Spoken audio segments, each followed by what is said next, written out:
Good evening and welcome to YouTube Live What's the Crack podcast. Here again with my co-host Neil. How you doing, Neil? Yeah, good mate. This is a bit new, isn't it? It's a bit weird. Got a bit up market now, haven't we? Streaming and all sorts. Yeah, I thought we've tried the Insta, we've tried everything else, just branching out to see what else we can do, eh? Getting down with the kids. As always, we are proudly sponsored by JMR Property Maintenance. And we've also got a new sponsor for our YouTube Lives. It's CCFC Fan Store. It's a group of fans making stuff for the other fans, really. Have a look at their website. Me and Neil are both wearing t-shirts from them tonight. I think it's the same one, ain't it? Yeah, we didn't plan this, obviously. And as you can see in the banner, if you go on ccfcfanstore.co.uk and you use the code WTCPod, you will get 15% off your order. So go and use it. They've got some good stuff on there, especially if you're a big fan of the new Hamer song. They've got a lovely bit of gear on there for Gus Hamer. Yeah, it's been doing well, hasn't it, to be fair? It's been doing well. So, Neil, you can lead if you want, mate. Wow. Where do we start, mate? Where do we start? You know, this is our first proper live of the season, as it were. We've had a great start. And today's just blown my mind. I don't know what else to say about football at the minute. Today's just been a bit mental. We're going to have a couple of guests joining us throughout to talk about different things. Don't worry. And the comment section's open, guys. So literally, if you want to have a chat with us, just feel free to pop a comment in, and we'll respond as and when we can. But yeah, I think best place to start is Reading and how things went there. For me personally, I know I've seen a couple of Reading fans on Twitter a bit bitter about the score because it was a 98th minute goal. We controlled that game start to finish. We were absolutely unbelievable for me personally. The penalty, I think it was a penalty, seeing it back on telly. But again, to come back from a goal down, another stoppage time winner, can't complain, can you? No, mate, honestly, it could have been a cricket score. We should have been 4 or 5 up at half time. I've seen someone on Twitter, their defender made like 11 blocks. We had 25 shots, I think it was, in the end. It was men v boys at one point. Again, I think it was a penalty. I said at the time, it like live, it was a penalty. Bit soft, but you know, it's one of them. You see them given. If it was the other way around, we probably would have been screaming at the ref to give it for us. So, yeah, against them on a play, but I think we absolutely bossed the game. Everyone knows that I love Ben Sheaf, but when he dropped back into centre half, what an inspired decision that was. It was like a quarterback. Unbelievable at centre back Ben Sheaf was. He was unreal. I think the key thing that changed the game for me was Dabo going to right wing back. De Costa was pony first half, but when he went right wing back, so start the second half, he actually looked okay, and then we made the change. But you could just see Dabo's delivery is just that next step higher. You know, it is that next level. So, talking of delivery, Ian Matteson, what a delivery he's got on him. Tell you what, mate, he's some boy, isn't he? He's some boy, the Flying Dutchman. I'm very happy for him to stay as our left wing back this season. Looks like he's enjoying himself as well. Seen a few people doubt him a little bit, but he's a young kid. It's going to happen. I'll always go back to Dijon Sterling. When he come, he was awful for about 12 weeks, and all of a sudden he was unbelievable. Yeah. Well, I think now's probably the best time to bring our first guest in to get his thoughts on the game as well. Just make sure he's here. Glad are you with us, mate?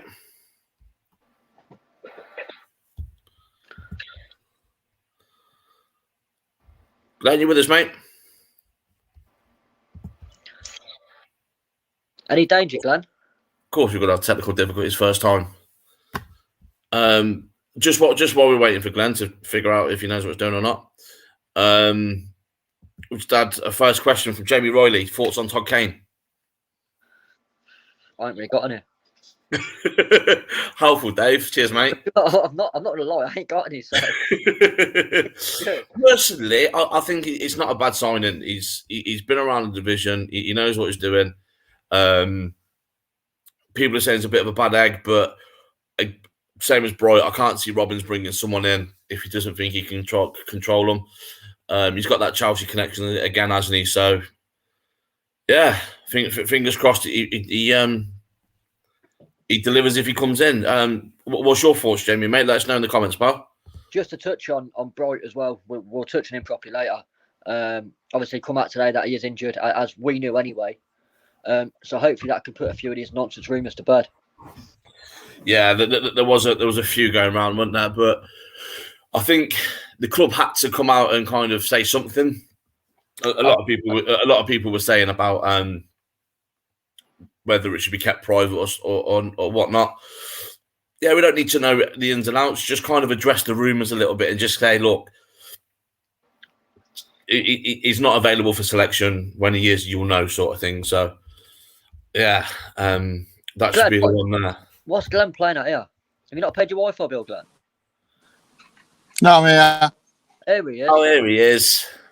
Question from Mark. Yeah, I'm on. How much Portsmouth cost? Yeah. I'll answer that in a minute. Glenn, I don't know if you heard, mate. We were just talking about the Reading game and our thoughts on that, mate. If you want to chip in.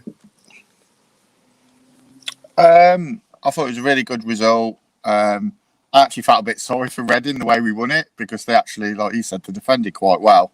I just think they were stupid. They just rattled the Cov fans with that guy who took an age to go off injured, and it just rolled the crowd. And then ever since then, it just triggered the game into life and wound the Cov players up, and then we just basically battered them for half an hour, didn't we, really? And in the words of the Reading commentator, oh no, in the 98th minute when it went in. So it was great. That is up there with some of the best bit of commentary I've ever heard. I'm not going to lie. It was brilliant. It really was. But it's calmer as well. You know, you mentioned about the player taking 20 minutes to get off the pitch. I noticed that the ball went out for a goal kick after about 3 minutes in the second half, and their keeper was time wasted. And then, how long did their fans keep the ball beyond the goal as well? You know, time wasting. Calmer all day long. That was calmer. So, and to be fair, I thought it was inevitable. I've said this to a few people. My wife was going out Saturday night, so I was under strict orders to leave dead on the final whistle. And I've never left the game early. I wasn't going to start. But I did think, you know, should I get myself ready by the stairs? And I'm glad I didn't, because you could just feel it was inevitable we were going to get something. It was the same as Forest. I thought it was inevitable we were going to win that game as well. So, yeah, brilliant. Absolutely brilliant. The irony was there's a guy on the end of my row with his daughter, and he's left both home games early and probably missed the 2 goals. I've only ever done it once, which was Luton. Luton in League One. We were 2-0 down. It was absolutely pouring rain. And I had both the kids with me. It was my youngest first game, and it was just miserable. And I left, and then we scored a penalty with about a minute to go in injury time. And I thought, please don't draw this 2-2, because I've just been a twat and left the game early. But now, I thought the irony is obviously said about the Reading commentary. If you listen to the full piece when they have the free kick, they're like, oh, we could win this here.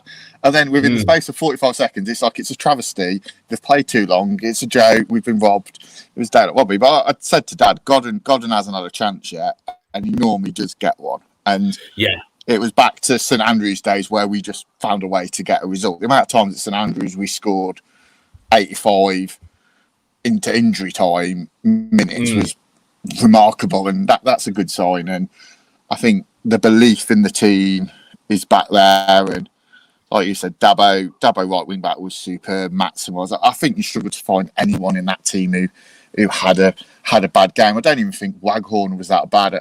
I just think it's just 100%. Not falling for him at the moment, and it's not just clicking for him. And I think it's a bit, obviously, because he's come with this bit of a reputation that I think, and then Gorkrez is kind of outshining him.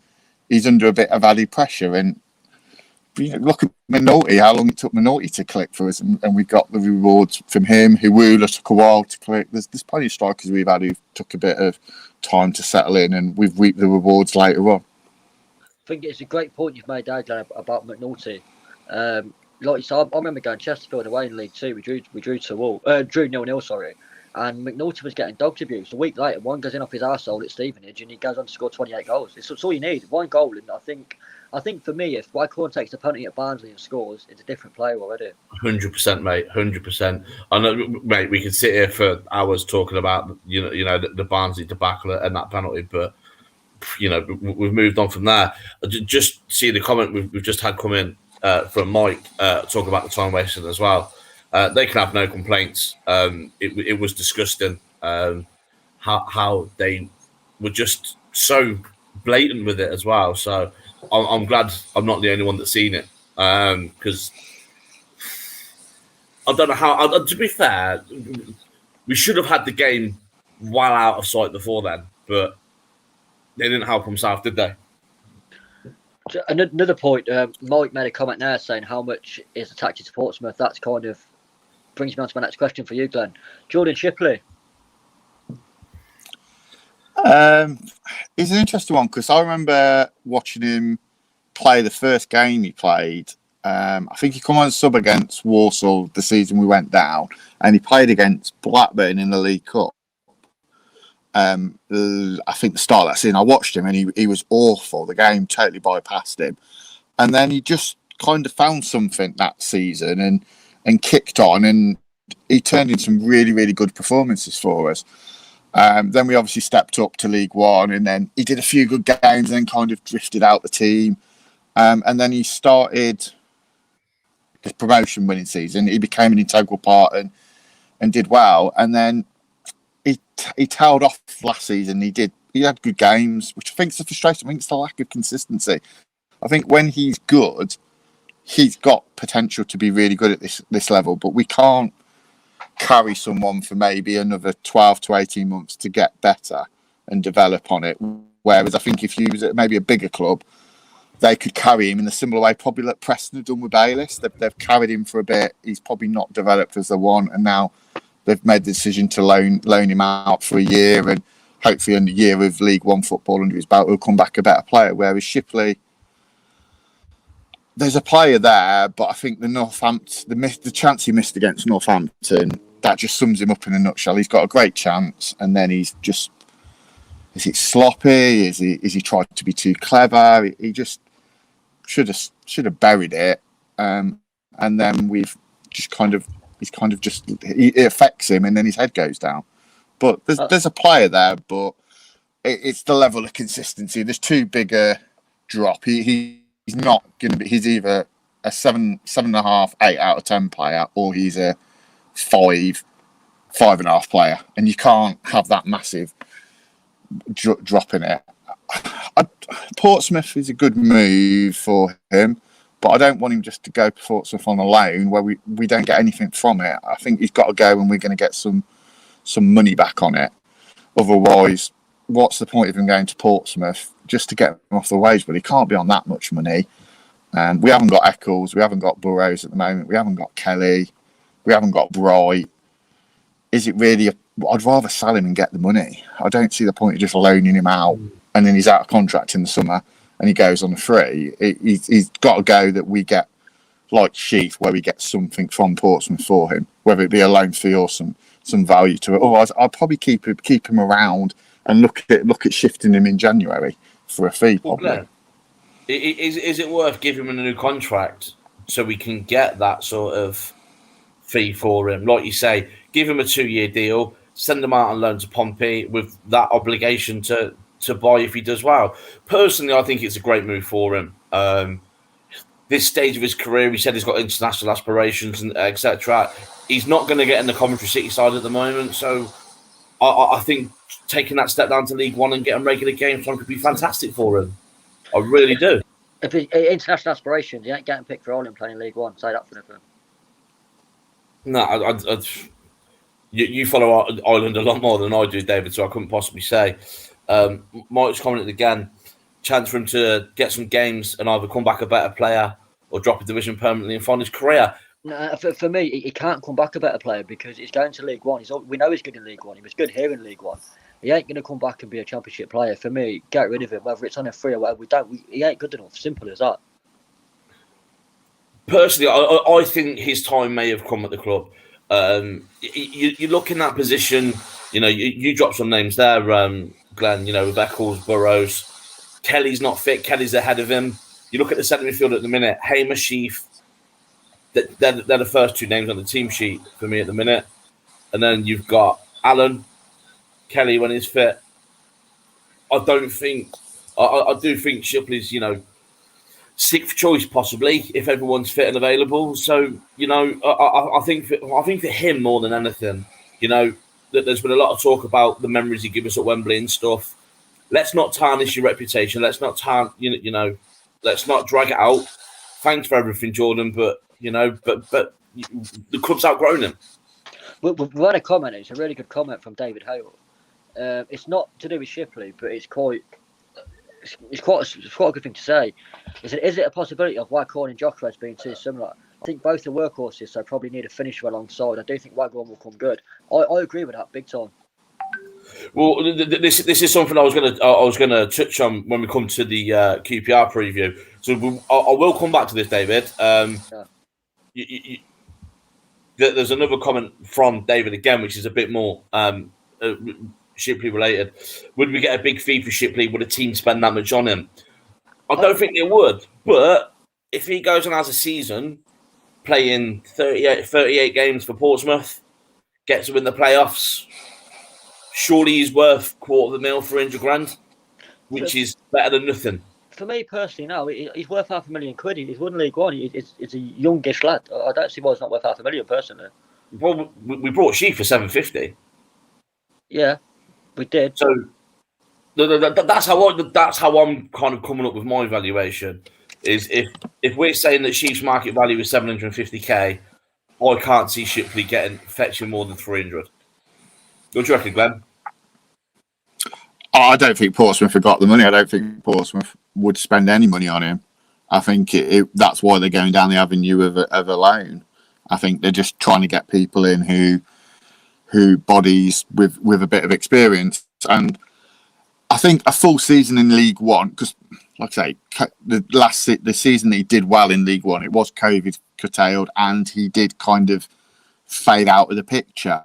It went Allen and O'Hare became the two that played ahead of Westbrook and him, but obviously they had spells, him and Westbrook, where they were key for us. So I think anything with Shipley is if he could have reinvented himself into like the left wing back role, given the fact that obviously we have a vacancy there. Josh Reed seems to obviously be a bit behind the eight ball, so to speak, on it, and he seems more preferred to play in as a left back or a left-sided centre half based on, and Jody Jones seems to be the reserve left wing back, which maybe Shipley could have found himself a role in that. But then again, I think it's just there's this perception maybe of him of his work rate and maybe just does try too hard. I think it's the same as Max. Obviously, letting Max go divided a lot of the fans, but the proof of it is now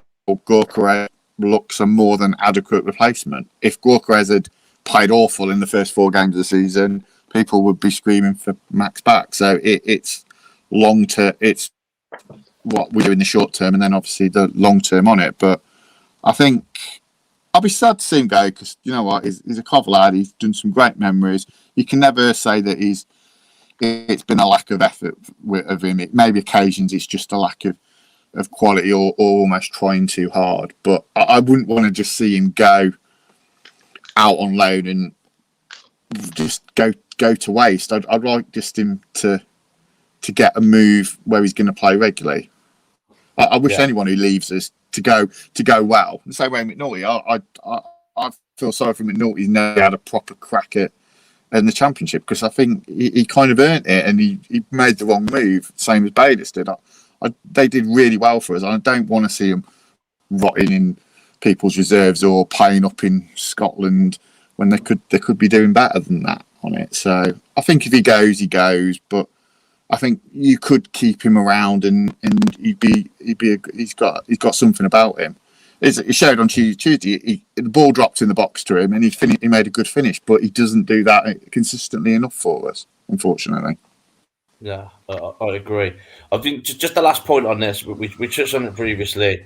Mike's comments on screen now. Dave, obviously, you did put a tweet out last night. Well, a couple about Jordan. Just, I think the thing with Twitter is people can't really see context for a tweet. So, do you want to kind of elaborate on that now, or? Yeah, he's not good enough. Simple as that. Well, let's say elaborate, mate. But that's the thing. It pisses me off because just because he scored at Wembley and he's won his promotion, it doesn't give him a divine right of just playing because he's done that. Move out the past. It's like Liverpool fans. We've won the Champions League 6 times. Yeah, a lot of them were before fucking God's dog was here. Like, get out of the past, man. Yes, Shipley was good in League 2. He was all right in League 1, and he's had success with us. So what? We're not there anymore. We've progressed as a club, and probably he's been a victim of his own success because he's got us to where we are now, where he's helped get us there, and now he's not good enough to cut the mustard. Simple as that. I never want to see him play for Cov again. I think he's awful. I don't really like him. I've never been a massive fan of him. I appreciate he tries hard, but in the Championship, he's an absolute passenger. Yeah, is it harsh? Yeah, it's my opinion. People don't like it anyway, do they? So it is what it is. But for me, get him up the road. Simple as that. Mike's made another point here and said, takes your point, but theoretically he's 23, 5 years off his peak. Is there potential there to tap into? Not for me. No, for you. I can see there's bits there, but I think anyone who's sat near us at Northampton knows my thoughts and feelings. Do you know what? I'm going to bring AD in and let AD kind of join us on this one. How are you, Aids, mate? I'm all good, mate. I'm all good. Dave, Neil, what's going on? Just before, another point I want to make about Shipley before we bring you in properly, Aids. People don't really notice this. He looks bang overweight to me. He's looked overweight for a while. And then I agree. To be fair, Aids. Obviously, we've touched on Jordan and Dave's tweet, etc. What are your thoughts on Shipley's potential departure? I'm all for it, to be honest, mate. Doesn't bother me one bit. I think, a bit like you boys, his time's done at the club, to be honest. Let's face facts. He's a good lad, personally, when you speak to him, and he does well. It's one of those where you look at it and think, it's time to move on. He's done what he needs to do for the club, and he's not cutting it the mustard at this level. You can look elsewhere and think the same was said by Biamu, right? And he's been and gone, and people moan about that. But it's one of those, you can't continue to have players that aren't going to be at the level you need to. You look at the club, you want them to flourish, you want to do better, therefore you need better players. And it's one of those you have to get rid of. I wouldn't say the deadwood because that's probably a bit harsh to him. But you have to get rid of those players that aren't going to cut the mustard with. Here's a question, boys, for all of you. If Jordan Shipley is not a local lad, are people leaning more towards what I'm saying than what other people are saying? Does he get given a bit of flack because he's a local lad? He gets leeway, mate. He gets leeway because he's local. Right? Yeah, I think it does him some favours, 100%. Of course it does. But it's a tough one because, you know, he is a local bloke. He does a lot of stuff in the community, you know. But at the same time, I don't want players necessarily to do stuff in the community. What I care about is Saturday 3 o'clock. Yeah. The same as that. I do a lot in the community. Doesn't mean I can play in the Championship. Yeah, yeah, but there's reasons for that, Dave. The comment on screen, David Hale, he's just too inconsistent. End of last season proved on his day he can perform at this level, but on his bad days we may as well play with 10 men. And I think that's the story of last season in a nutshell. There was games where you just thought, what is going on here? But I generally think that, I think it was Millwall away. He had an absolute blinder at Millwall away. He did a lot.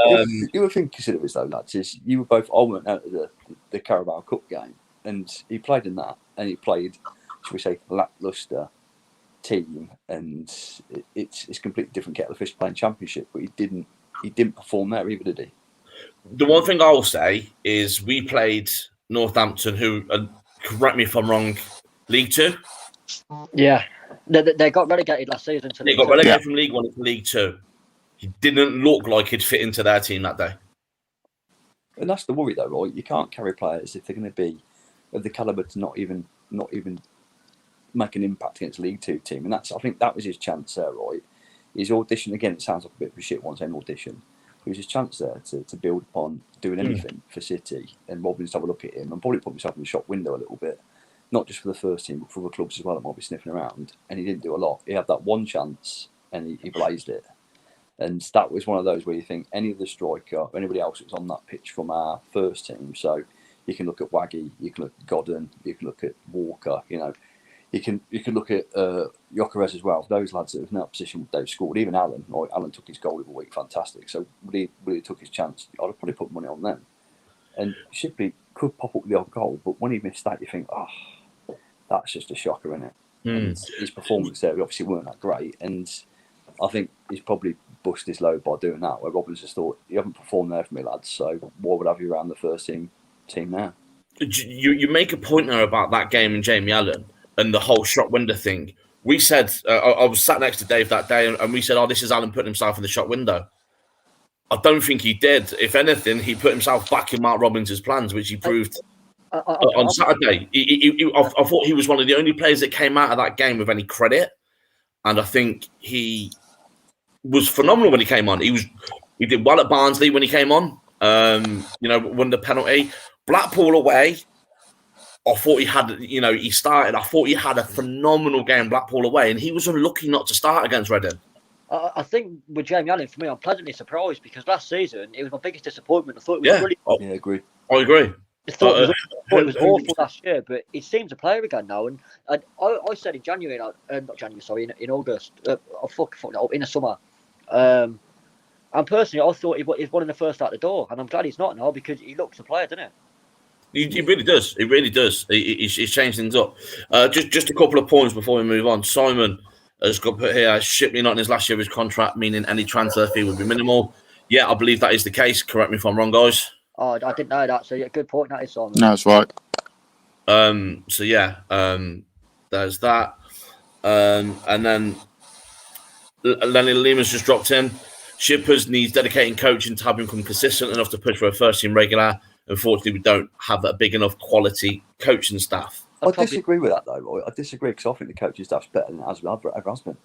You know, you've got Vivesh in there, you've got Robbins, you've got Lovins in there. Our coaching staff's probably better than it ever has been. And the football and the brand of football we're playing this season, for me, speaks volumes of that. I don't agree. I just don't think you can coach fitness, positional sense to people like that. That he hasn't got it. If he hasn't got it, you ain't going to get it. Hey, man, leave it out. and everyone thought Dave was opinionated when it was the crack. Right, we could be here all night, but the other thing we wanted to touch on, speaking of players moving away from the club and what's happened on, Tom Bayliss obviously left, went on to Preston, hasn't quite worked out there at the minute, got his loan moved to Wigan in League One, who seems to have been doing a bit of business. They've signed James McLean, Max Power. You know, they've got a good squad, to be fair, and I think Wigan could be contenders. Good move for Tom. I think it's going to have to be, mate. Great move. It's for him. North End hasn't worked out, has he? He hasn't got the minutes he wanted. No. He left as a big signing from us, I suppose, to them. And they were expecting more of him, and he's just not featured. I don't think he's done anything there, has he? I think he scored one goal and it basically came off his backside or something like that, and he claimed it. Becoming daft. But either way, it's not worked out for him now, hasn't he? I think again, good lad.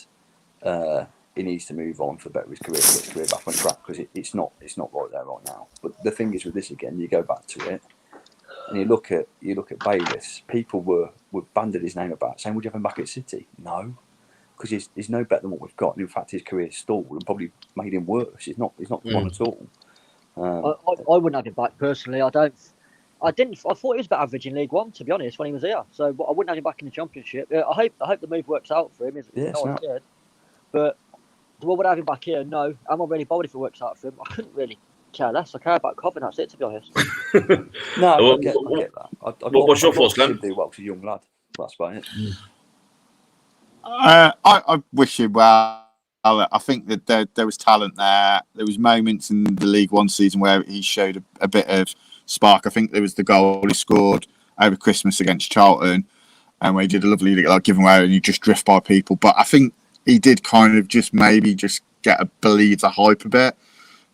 He then tailed off, and then he never really got back. But the talent's there, definitely. Like I say, some of the moments he did for Cov in the championship, the playoff winning season, were great. And I think it's just another one like George Thomas, Kieran Harris, Bigorama. You can name a list of mile long. The players that have left Cov, gone to a bigger club, and they've barely kicked a ball. They've probably played under 20 youth football, and they've not kicked on. Add Ben Stevenson into that list, who's back playing League Two football. The only thing I would say about the players you mentioned there, I'd never say a bad word about George Thomas because he got a chance to go to his hometown club at Leicester. So at the end of the day, if someone offered me to go to Cov, no matter where I was, I'd go to Cov. So fair play to George Thomas. The only thing I'll say about those players is we blew a load of smoke up their asses. We all thought they were great, and everybody said, "Oh, they're great." And for me, none of those players were that great. And there's a few of those that, Stevenson will be as good as Maddison. Where's he now? He's not doing very well. Not Maddison. Maddison's doing fine, right? The same with Shipley, the same with Bayliss. People said Bayliss would play for England. They were deluded, absolutely deluded. Yeah, I've got to agree. Some comments that have come in. Dan Terry, should have happened ages ago. His development has been seriously impacted as a young lad needs minutes. And I've got to agree. It's all well and good. He got that move when we were League One into the Championship. Next stage for him. Well, I couldn't understand exactly why he did it, but things just really haven't worked out for him. So fair play to him in that respect. I think for me personally, though, just to touch on what you've said, Neil, I think it depends what sort of person you are. If you're a player who's happy to sit on the bench collecting a wage, it's a great move for him. If he wants to develop, then yeah, I agree. It's been a shit move, but it depends what he wants to do as a person. Hold 10 bags Bayliss. Yeah. 3 weeks, fam. Mike again. Cheers, Mike. Anything other than writing on the bench at Preston North End has to be good. HMS by the League Mark II is the perfect place to get some confidence back for him. Yeah, we touched on the business Wigan have done. I think it could be great for Bayliss. Still there, is it? No idea, mate. I genuinely couldn't tell you if Dave Whelan was still there. I don't think so, because they got some dodgy foreign owners, didn't they? He's not. He's sold up. I think is it his grandson who's like a chief executive there or something behind the scenes, but he's not there anymore.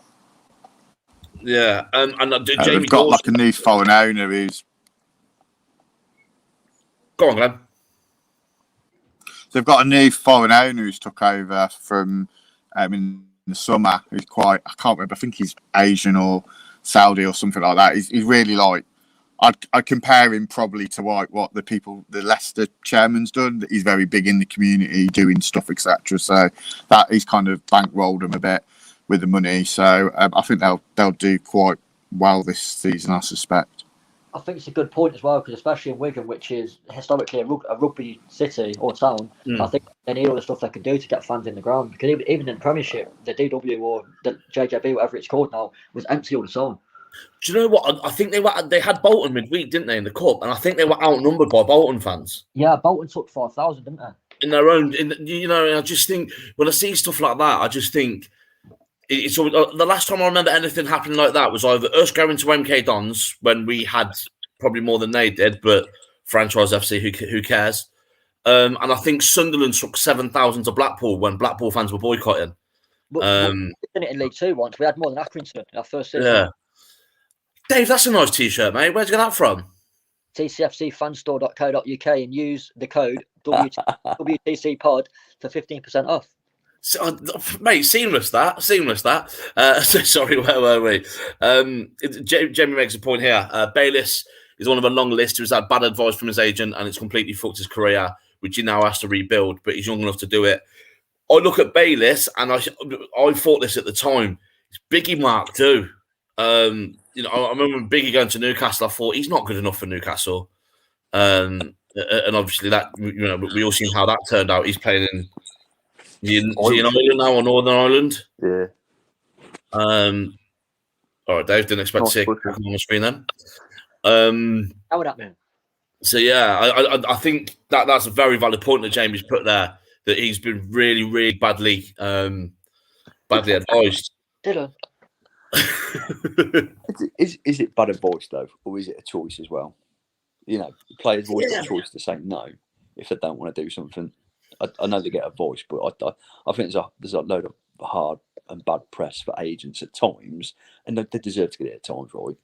But players have still got a choice. They can still go, no, I don't want to do it because it will stunt my development. I'm going to get game time here, unless you really truly believe in his ability.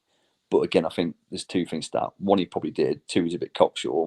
I think the third one, he got that smoke blown up his arse, and he thought he was great. It's what Jamie just said there about Sambu. Where's he gone? He was a player. He was. I think he's in. Is he over in Sweden somewhere? He's in Holland. Oh, there you go. Yeah, Fortuna Summit. This is where we need cans, isn't it? Yeah, Cam, if you're listening, give us a comment. Right. We're talking about transfers, and we cannot talk about transfers today without talking about the GOAT himself. And that's going to trigger people already, isn't it, me saying that? So for lunchtime today, he was a Man City player. And then out of nowhere, he's gone back to United. Apparently, Alex Ferguson got on the phone and said, don't you dare, son. But Ronaldo back in the Premier League, I, for one, am buzzing. Love him. I've got to go to Old Trafford at some point this season to see him. David, I'll come straight to you, mate, because I know you're a big fan as well. What's your thoughts? Absolutely buzzing to have him back in England. Absolutely love the bloke. I'll be at Old Trafford with you as well. Hopefully it's on a Sunday so we don't miss a Cov game. But I absolutely love the bloke. I think he's class. I've seen someone say it was actually, I think it was Mark Seaton actually. I think he's still watching. He said he's finished. Apparently I'll make controversial comments. Yeah. I can't believe he said that. For me, he's not finished. I know he's old, but he's got the body like a 23-year-old. The bloke's an absolute freak. He's what, 6 years older than you, Dave, but looks about 14 years younger. Yeah, but moving on from that now. Anyway, cheers. Aids, have you changed your fantasy Premier League team to squeeze him in yet? No, not at all yet. Rock and hard place for me with this one, lads. I love him as a player. Think he's great. Think he's better than Messi. I personally do. I rate him up there because he's done it so many different levels, over so many different leagues. Messi hasn't, and he's always bottomed out for Argentina until recently. Let's face facts, he's hampered them for me. The thing is with this one is there's a lot of English lads at United at the moment that play in those forward positions, the Rashfords, the Sanchos, the Greenwoods. Is he going to hamper their development? He probably won't. He'll probably aid them in the long run because let's have a look. If you flip back on the sort of stuff that we talk about as Cov fans, the Dennis Wise, the Joe Coles, and how they might have aided people, is he going to aid them? Yeah, probably. There's going to be a shitload of stuff he'll teach them and they'll learn.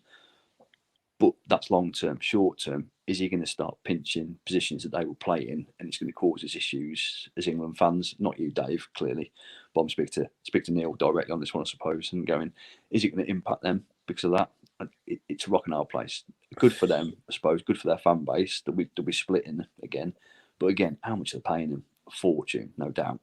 You say that, Neil. If you could just bring up Mark Seaton's comment that he's just commented now. It said, let's not forget Ollie's still the gaffer. It's a good debate, that is. I like Solskjaer. I think he's all right. Wow, me and him are pals, aren't we? According to Cov012, I'm not even going to leave him there time. Fuck him. But no, he's not the worst gaffer in the world. But I think Mike touches on, what Ed was saying there about numbers on the balance sheet. The second they release his squad number, which I'm going to ask you about in a minute, shirts are going to sell out. The same as the way that the Messi ones did with PSG. I think he pays for himself within the first 10 minutes. Because, he's just a commercial machine, isn't he? And I think Jamie's touched on it here as well. 29 goals in the league last season, outscored Lukaku, far from finished. He's in better shape than most 28-year-old strikers. It's down to fair management. 100%. And I couldn't agree more. Glenn, I know you're the Sky Blue hub, but we're actually talking about a team in red now. What's your thoughts on Ronaldo coming out, mate? I think it's really good just to have one of the world greats playing in the Premier League again. I do wonder with United, was it a bit of giving Man City the middle finger and kind of not Man City not getting him? You kind of wonder where they're going to go next because they blatantly need a striker on it. And United getting Ronaldo you look at the quality they've got out wide. You've got Sancho, who's brilliant for assists. You've got Luke Shaw, who's brilliant for assists as well. Pogba, Fernandes. Ronaldo could potentially score a hatful for them. And they can probably afford, with the forwards they've got, they can manage the games that they need him in. They can probably leave him out for the weaker games, maybe Watford away, and bring in Cavani or Greenwood and save him for the Champions League games, the big games where they need him. So I think they'll although we want to play every game, I think they'll probably be clever and manage him. But bringing him in basically means I think Solskjaer's got to win a trophy this year.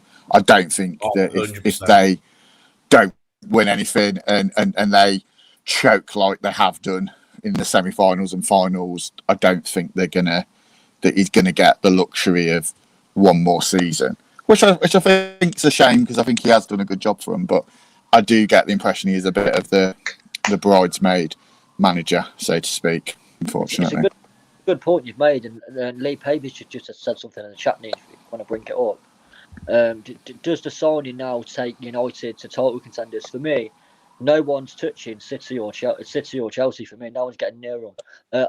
For me, I think Chelsea and City in the top two. I don't know which order. United third, and then it's anyone's. Mate, this is where I'm going to disagree.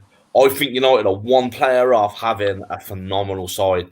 Goalkeeper-wise, they've got De Gea and Henderson. That back four now with Varane is a joke.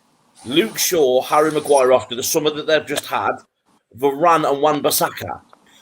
Cheers, lads. That's a great back four. See, it's the void back I struggle with, mate. Yeah. You say this, but I think he walks into most premierships. So it's Wan-Bissaka. I think he's a good right back. Big call. I think he's a good right back. Don't get me wrong; they could probably go out and spend money and buy another one, but he's more than comfortable in that job. I think what lets him down is that holding midfield role. Matic is too old now. I don't think Fred's up to it. Pogba and Fernandes ain't going to sit there. Does Donny van de Beek get the shout there? It's McTominay, isn't it? That's where he plays, but he's one of their own, and he'll get more time because of that.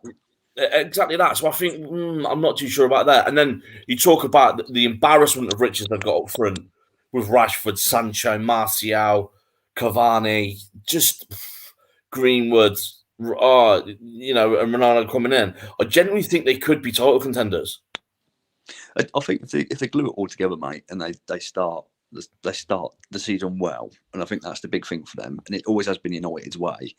If they put a few games together where they consistently perform as a team all the way through the spine, then they'll go on a roll, mate, and they'll keep doing that. The only issue they've had in the last couple of years is they're susceptible to those massive slip-ups, and they keep doing it. It's whether that changes this year with the likes of serial winners of Pogba in the team, right? Because you look at serial winner, he won everything. He's won a World Cup. Varane, he's won everything. He's won a World Cup. And he's starting to build that level of serial winners throughout the spine of the team.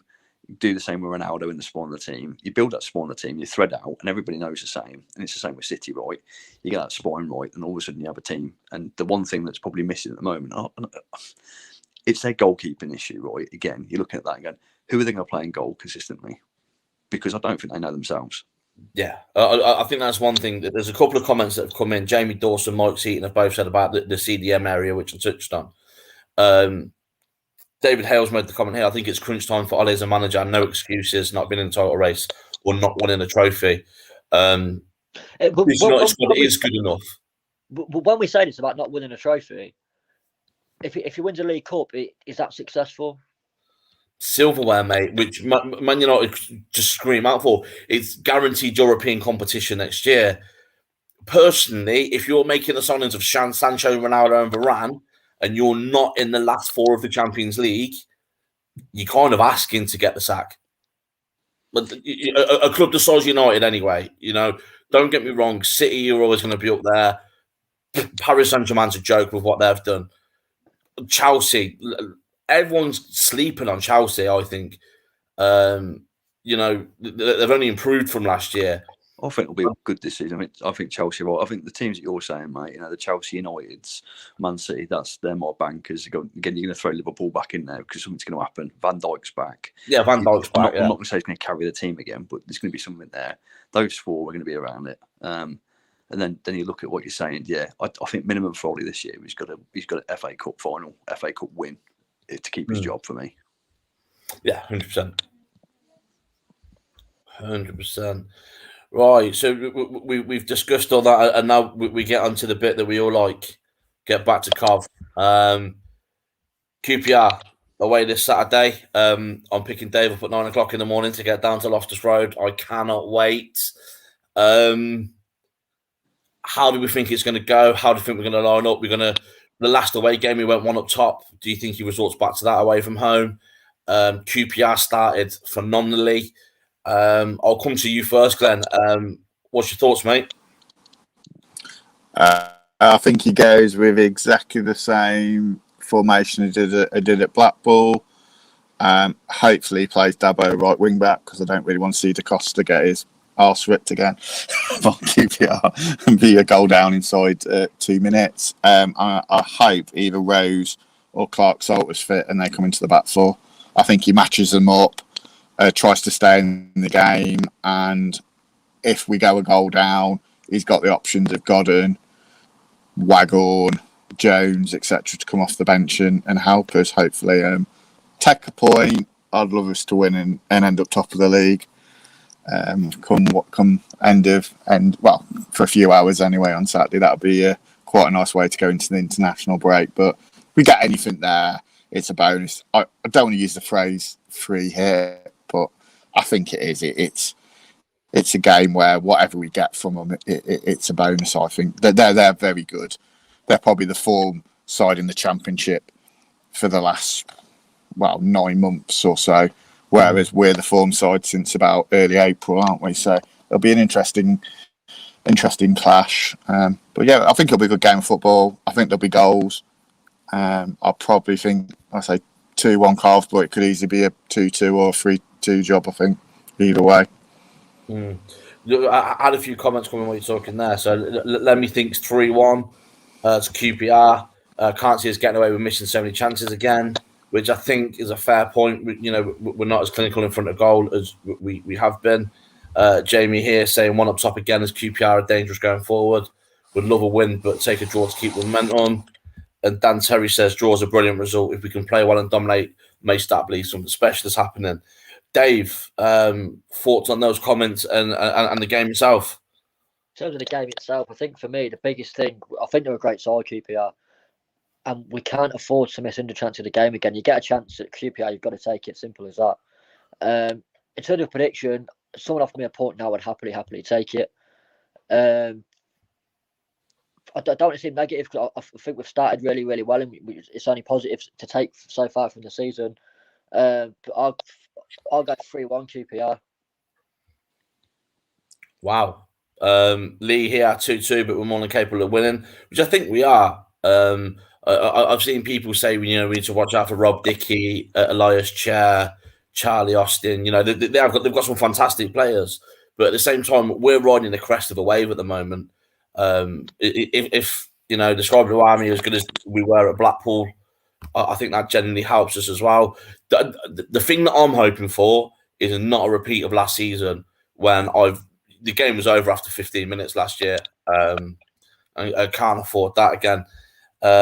If we're looking for positives, they were 2 down at home to Barnsley last week. They scored in stoppage time, didn't they? Do you know what? David Hales just said something. I think the hype around QPR have made them a scary team than they are. Barnsley showed last week they aren't indestructible. I think we can get a draw. If I know football isn't played on paper, but the way we played Barnsley, and I think we outplayed them in a lot of areas, there's chances for us to go there. Hey, do you look like you're chomping at the bit there, mate?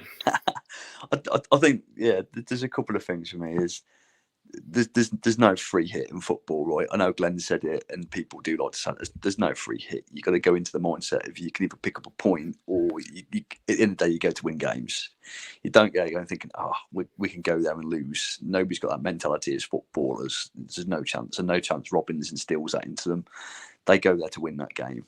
Playing football, you play football, and I think that's instilled into them at the moment. Is you stand a chance, we create chances, we're creating plethora of chances. It's taking them. What I will say is we're going to concede a goal, right? we are going to see this goal. I think we've already seen that. So whether we go behind to start off with or go up, either way, I think the big thing is for us, we've shown we can come from behind and win, and we've shown we can play to the last minute and win as well. So the big thing for me is stay in the game, and you never know what's going to happen. And I'm a bit like Dave on this one. If we can walk away with a point, I'll be happy. I'll be happy with that, because going away from home to QPR at the moment, it was decent.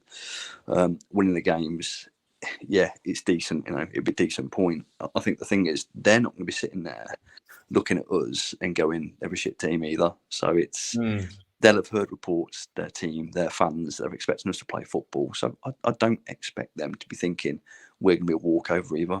I think it could be either a really great game where there's going to be some goals, or it could be a dull stalemate as 0-0 because we cancel each other out. But either way, it's one of those. A point would be fantastic. If we could sneak a 3, then happy days. I'd like us to walk away, and it sounds crap. I'd like us to walk away after having a boring game and just sneaking it 1-0 or something. All day long. Yeah, 100%. Biggest bang for the weekend if we win is me setting up in Rainbows till 4:30 in the morning again. Oh no, 100%. I look at QPR and think, they're a great side. They are. There's no taking away from what they've done.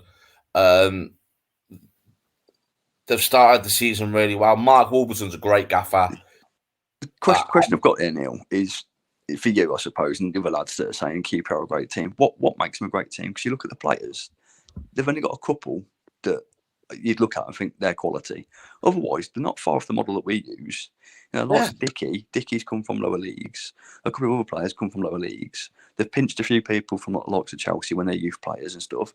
No different to our approach. They're just a bit more matured. Mate, and that's where I'm agreeing. I think they're a good side in the same way we are.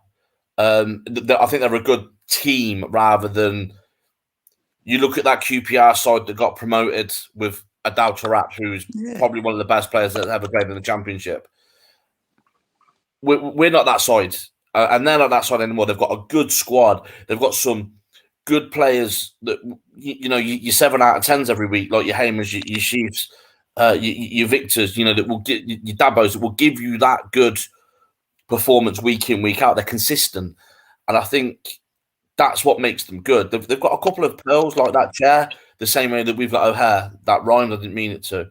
But Charlie Austin is proven goal scorer at this level, which Waghorn is. You're right that there is some real comparisons there between the two sides.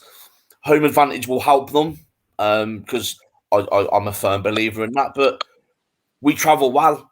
I just think because they've got a lot of momentum, they've had a few home games and they've done one in front of their own fans. That could be the edge for them tomorrow. I think it's the first time we wear the new pink away kit tomorrow as well, according to reports. So I'm intrigued to see how that goes down as well. Devil's advocate on that, though. You're saying that they've played well, they've got a bit of momentum. Have we not got that? Yeah, of course we have, mate. You know what I'm not, mate. I'm always going to stick it out and say, "Well, come on." I'm exactly the same. But we've lost away from home where we've dominated a side at Barnsley. Blackpool, we get a 1-0 win, which again should be a cricket score. As well as we have played, he's taking those chances again, and I think QPR are as good at the back as any team we would have played. Lee's said that QPR that good, will have far tougher away games this season, can definitely get a result, and I agree. I agree with that. I do agree with what Lee's saying there. Just while you're reading that, CCFC fan store, WTC, POD, 15% off. Have a look. You can get this one. You can get one for Gus Hamer, Callum O'Hare, whatever you want. Have a look. I have to get myself one. I need to get one of these. To be fair, they're really good. They've got some of the players' ones cartoons up as well. So some really good stuff. Good quality as well, to be fair. I know we're technically told to say this as they're sponsoring us, but it's pretty good gear. And it's better than the pink away kit. So what else should I spend money on? More thought went into it anyway. Let's face it. Yeah, 100%. Dave, move a little bit closer to the camera so people can see exactly what you're rocking there, mate. I don't want to show my trousers, to be honest. There we go. That's all right. There you go. There you go. So it's for those who can't see properly, it's a load of covers from old programs that are kind of spiced together. Yeah, it's good, to be fair. And it's a local lad who's a season ticket holder. So one lad, there's actually a group of them as well. They all go to games. They all come with us, to be fair. We see every week. So yeah, get on them. WTC Pod for your 15% off. We've got to get that plug in. Right, score predictions for tomorrow. 8. I'm crossed between a 1-1 or a 2-1. Last minute, City win again. 1-1, 2-1. I can't take another one, mate. I'm a fat guy with respiratory problems. I can't keep taking these 90-something minute winners. I won't see Christmas. David. Eat some sawdust, mate. You'll be fine. My score prediction. Yes, mate. I can see it being a bit of a boring game. I'll go 4-4. In all seriousness, I'd stick with my original prediction: 3-1 QPR. Yours, Glenn. He's died of shock after what Dave just said. All draw. I'm going to go for a 1-1. I think we will nick a draw. And I have got a touch on Mike saying me plus away kits equals angry. Jeez, Mike, of course, I know my views on it then. Mike, this is the one thing I've got to say. I have brought pretty much every single away kit the whole time I've been alive. I prefer them to home kits, but the last two have been poor. And I was in the club shop earlier, and I'm going to see if I can get the picture up, see if it will show on screen properly. But I took a picture of last year's away kit next to this year's away kit, and I don't know if it will show properly on the screen. Yeah, I've got the new one here. Well, put some bleach on it, and you'll have it. So there you go. That's the two kits next to each other. Lazy. I got attacked on Twitter, I think, the other day by a few people when I put my views out and said, the away kit, lazy, uninspiring, not original. It could have been so much better. And there's people jumping all over me saying, "How can you say it's not great? It throws back to singles." I said, I never said anything about the history. The history and the colours I like. The problem is it's exactly the same template shirt and it's rubbish. Yeah, 100%. We could be here speaking about shirts for hours, let's be honest, but it's Friday night and I'm sure people want to do things better than going on. Just one last comment come in. I watched the QPR Barnsley game last weekend. Apart from the last 15, Barnsley battered them from Imagemaker. So, who's Imagemaker? Is that no idea? Yeah, no idea. That's you. Start fucking winding people up all the time. You naughty boy. Also, stop tweeting under Scarborough Rim as well, you little dick. Yeah, it's not you, I do really apologise, Imagemaker. You might be a lovely bloke, but I've never really Just put your real name next time, or comment it now. Comment now in the comment box so we know what your real name is. Yeah. Mike, I happen to agree. This season's poor, lazy, but last season's was glorious. Yeah, Mike, I'm not agreeing with you there, but each to their own, mate. Each to their own. I'm sure everyone will have their thoughts. Age, what's your favourite flavour of ice cream? Favourite flavour ice cream? Probably because this is going to cause some. Lemon. Lemon ice cream? Yeah. Right, on that bombshell. Lemon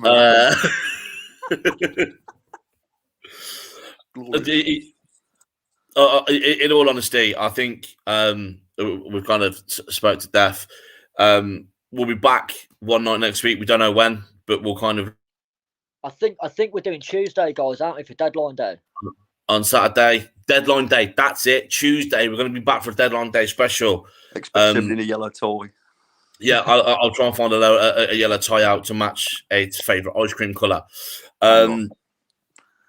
If you're not already subscribe to us, give us a like, all that good stuff. Share with all your friends, all that stuff. Get at us on Twitter, and yeah, thanks for joining us, guys. Absolute pleasure. Just before you go, make sure to check out CCFC Fan Store and use the code WTC Pod for 15% off. If you want a tip, get the Hamer top. If you're an Oasis fan as well, it's absolutely mega. Been a pleasure, guys. Aids, nice to see you again, mate. Neil, see you in the morning. See you in the morning, guys. All the best. Play up Sky Blues. In a bit.